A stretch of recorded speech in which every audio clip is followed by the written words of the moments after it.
Welcome to today's video. In this video, I'm going to continue looking at ratio and proportion, and in today's video, I'm going to look at presenting ratios on pie charts. Presenting ratios on pie charts. So in this video, I'm going to show you how you can present ratios using a pie chart.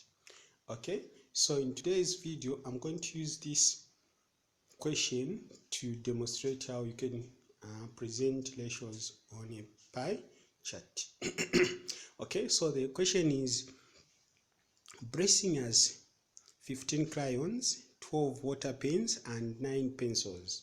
Write the ratio of pencils to crayon to water pens in the lowest terms and present the ratio on a pie chart.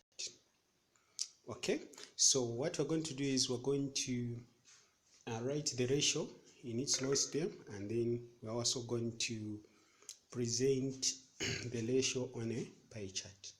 Okay, so what we need to pay attention to first is the ratio which is stated in the question, which is pencil to crayons to water pens. So we need to pay attention to that, because that will help us to come up with a correct ratio. So to do that, I'm going to write that relation or ratio down.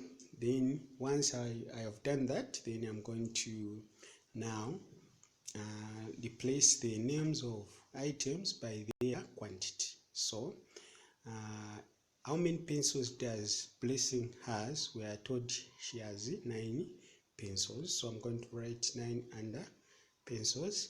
And how many crayons does Blessing has? How many pencils does Blessing has? She has. How many crayons does Blessing has? We are told she has 15 crayons. And how many water pens does Blessing has? We are told she has 12 water pens. Okay, now this is the ratio we have come up with, which is 9 to 15 to 12. Okay, 9 to 15 to 12. Now we are told to write the ratio to its lowest terms. Now when you look at these 3 numbers, is there any number that can go in these 3 numbers? Yes, there is a number that can go in these 3 numbers. In fact, there are numbers. There is one can go into all of these 3 numbers. 2 cannot go in all of them. 3 can go in all of them. So 3 is the biggest number that can go in all of them. Okay, so since 3 is the highest common factor of 9, 15, and 12, that is the number we're going to use to divide these numbers, so that we can reduce these numbers to their smallest numbers that they can be. Okay, so we're going to use 3 to divide 9. So we're going to say 9 divided by 3, then 15 divided by 3, as well as 12 divided by 3. So all the 3 numbers have been divided by a common number, which is 3. Okay, so now let's start finding the quotients of these expressions. So 9 divided by 3 will give us 3. 15 divided by 3 will give us 5.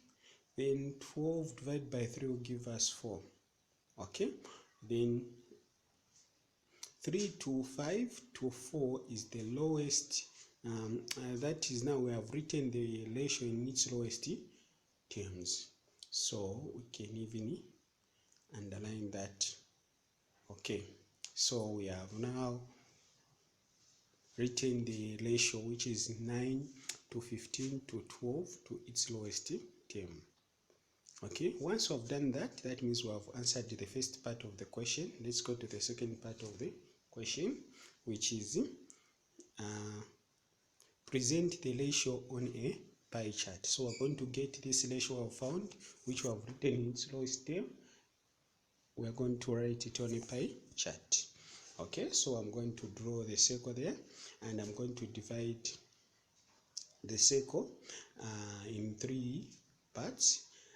These 3 parts will not be equal. They will be the biggest, then there will be the second biggest, and then there will be the small portion.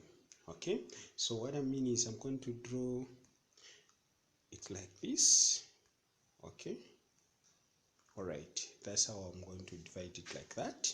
Once I've done that, then the next thing I'm going to do is I'm going to now put these numbers in the ratio in the segment of this circle. Each segment will have a number which it will be presenting. Okay, so 3 has the 3 is the value for pencils. So the 3 stands for the numbers of pencils in the ratio. So we're going to write pencils and the number 3, and then after that we're going to go to 5, which is the next number, which represents crayons. So I'm going to write crayons and the number itself. So we're going to have crayons and 5. Then after that we are going to go to watermarks, which is represented by 4 in the ratio. So we're going to write watermarks and 4, which we'll write in that segment. Okay, now like this I've presented the ratio on a pie chart. So basically this is how we present ratios on a pie chart. Okay, if you have questions you can ask in the comment section. Otherwise, it has been easy learning Z Mathematics. The future is bright. See you in the next video, and God bless you.